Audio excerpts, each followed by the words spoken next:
స్వతంత్ర ప్రేక్షకులకు నమస్కారం. ఇవాళ మనము డయాబెటీస్ని యోగాతో ఎలా మనం తగ్గించుకోవచ్చు అనేది చూసుకుందాము. డయాబెటీస్ మామూలుగా ఇప్పుడు మన అందరికీ చిన్న పెద్ద లేకుండా వస్తుంది. దాంట్లో టైప్ 1 టైప్ 2 ఉంటాయని మనకు తెలిసిందే కదా. సో టైప్ 1 అనేది మనకి న్యాచురల్గా ఇన్సులిన్ పెరగడం వల్ల అది వస్తుంది. టైప్ 2 అనేది మన లైఫ్ స్టైల్, అంటే మనం ఎలా ఉంటాము, మనం ఏం తింటున్నాము, ఎలా పడుకుంటున్నాము, ఎప్పుడు పడుకుంటున్నాము, వీటిలన్నిటి బట్టి ఏం ఆలోచిస్తున్నాము, దీన్ని బట్టి మనకి టైప్ 2 డయాబెటీస్ అనేది కొంచెం లైఫ్ స్టైల్ బేస్డ్. సో మనం యోగాతో ఈ రెండింటిని కూడా టైప్ 2ని ఆల్మోస్ట్ మనం కంప్లీట్లీ మనం రెగ్యులేట్ చేసుకోవచ్చు. టైప్ 1 కూడా న్యాచురల్ అయినప్పటికీ కొంచెం మనం డెఫినెట్గా రెగ్యులేట్ చేసుకోవచ్చు. అండ్ ఆబ్వియస్లీ మన స్ట్రెస్ లెవెల్, యాంగ్జైటీ లెవెల్స్ తగ్గుతున్న కొద్దీ ఇంకా కూడా మనకి ప్రశాంతంగా అవుతుంది. అది మనం కంప్లీట్లీ జీరో రిజల్ట్స్ తెచ్చేసుకోవచ్చు అనమాట రెగ్యులర్ ప్రాక్టీస్తో. సో మనం ఇవాళ యోగాతో టైప్ 2 డయాబెటీస్ని అండ్ టైప్ 1 డయాబెటీస్ని రెగ్యులేట్ ఎలా చేసుకోవచ్చు అనేది చూద్దాము. మనము సిట్టింగ్ జాయింట్ రొటేషన్స్తో స్టార్ట్ చేసుకుందాం ఇవాళ. స్లోగా మనం ఇలా పామ్స్ స్కైకేసి మనం ఫేస్ చేసి ఐస్ క్లోజ్ చేసుకొని మంచిగా ఫస్ట్ బ్రీత్ చేసుకొని deep inhalation and deep exhalation. Deep inhalation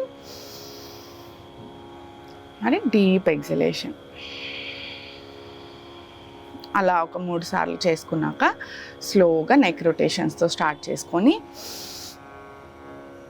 వెనకాలకి స్లోగా ఎక్సేల్ చేస్తూ ముందుకి చింటూ చెస్ట్ తగిలేలాగా మళ్ళీ ఇన్హేల్ స్లోలీ, మళ్ళీ స్లోగా ఎక్సేల్ చేస్తూ మళ్ళీ స్లోగా ఇన్హేల్, స్లోగా ఎక్సేల్.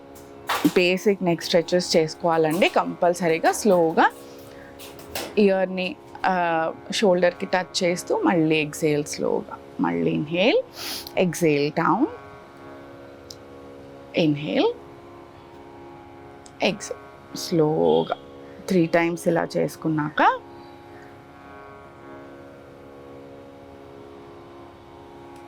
స్లోగా నెక్ రొటేషన్స్ చేద్దాం. Neck complete clock wise anti clock wise చేయడానికి వచ్చేసి చిన్ టు చెస్ట్ పెట్టుకోవచ్చు మనము ఎక్సేల్ చేసుకుంటూ. And slow rotation 1, exhale down 2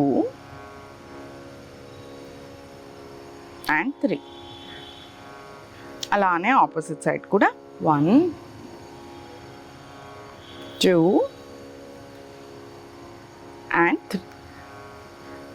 స్లోగా రిలాక్స్ అయ్యి ఐస్ని కూడా మనం వైడ్గా ఓపెన్ చేసుకొని స్లోగా ఇలా ఐబాల్స్ని మాత్రం రైట్ అండ్ లెఫ్ట్ మూవ్ చేసుకోవచ్చు. Right left, right left, right left. అలాగనే అప్ అండ్ డౌన్ కూడా up down, up down, down. స్లోగా మళ్ళీ ఐస్ క్లోజ్ చేసుకొని ఒక్కసారి డీప్ బ్రీత్ తీసుకొని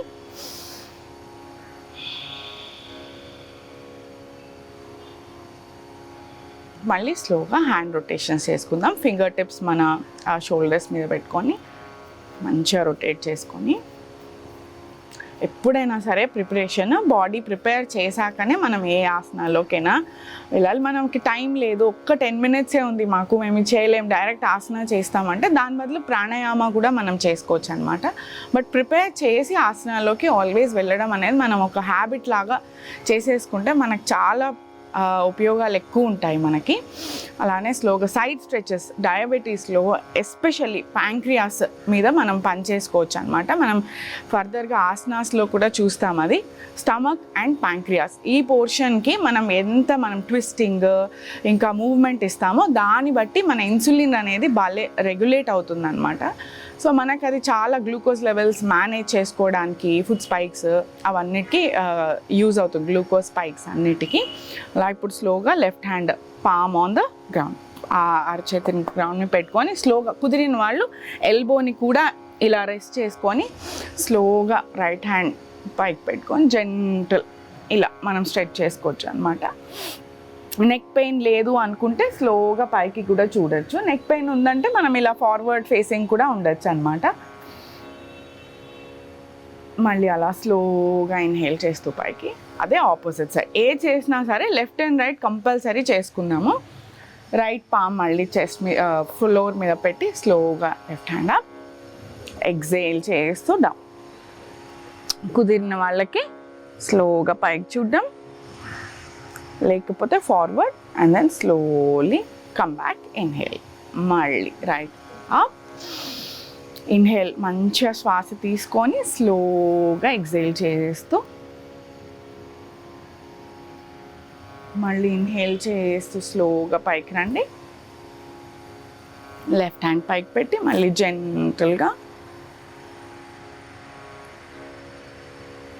మళ్ళీ స్లోగా పైకి పెట్టి 3 times ఎట్ సైడ్ అయినా చేసుకుందాం.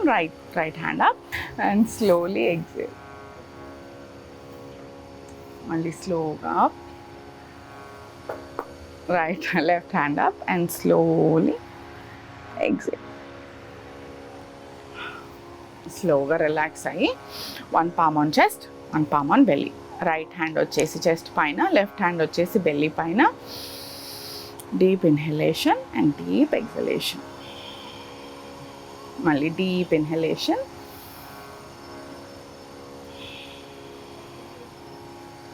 అలా స్లోగా రిలాక్స్ అవ్వచ్చు. మనం డీప్ ఇన్హలేషన్, డీప్ ఎక్సలేషన్ అంటే మనం మామూలుగా బ్రీత్ చేసేటప్పుడు ఓన్లీ మన 1/3 పైన భాగం మాత్రమే లంగ్స్ది వాడతాము. అలా కాకుండా మనం దృష్టి పెట్టి కాన్సన్ట్రేషన్తో చేసామనుకోండి, డెఫినెట్గా మోర్ ఎయిర్ని ఫిల్ చేయగలుగుతాం, చాలా ఎక్కువ గాలిని ఫిల్ చేయగలుగుతాం మనం మంచిగా. సో అది ఎగ్జలేషన్ అప్పుడు కూడా మనకి అంతే, చాలా ఎక్కువ గాలిని వదలగలుగుతాం. లంగ్స్ని ఎంత వాడతామో మనకి ఆక్సిజన్ లెవెల్స్ అంత పెరుగుతాయి. దాంతో ఆటోమేటిక్గా మనం స్ట్రెస్ ఫ్రీగా, యాంగ్జైటీ ఫ్రీగా, రిలీవ్డ్గా ఉండొచ్చు అనమాట. అందుకని ప్రతిసారి మనం ఆ డీప్ బ్రీతింగ్ అనేది ప్రాక్టీస్ చేసుకుంటూ ఉండొచ్చు. అది మెయిన్ మనకి యోగాలో మెయిన్ ఏంటంటే డీప్ బ్రీతింగ్ చేసుకుంటూ ఉండడం అనేది మనకు చాలా ముఖ్యమైనది అనమాట. స్వతంత్ర భక్తి యూట్యూబ్ ఛానల్ని సపోర్ట్ చేయండి. మీకు ఈ వీడియో నచ్చితే లైక్ చేయండి, మీ స్నేహితులకు, శ్రేయోభిలాషులకు షేర్ చేయండి, మీ అభిప్రాయాలను కామెంట్ చేయండి. సబ్స్క్రైబ్ చేయడం మాత్రం మర్చిపోకండి. స్వతంత్ర భక్తి YouTube channel. Please like, share and subscribe.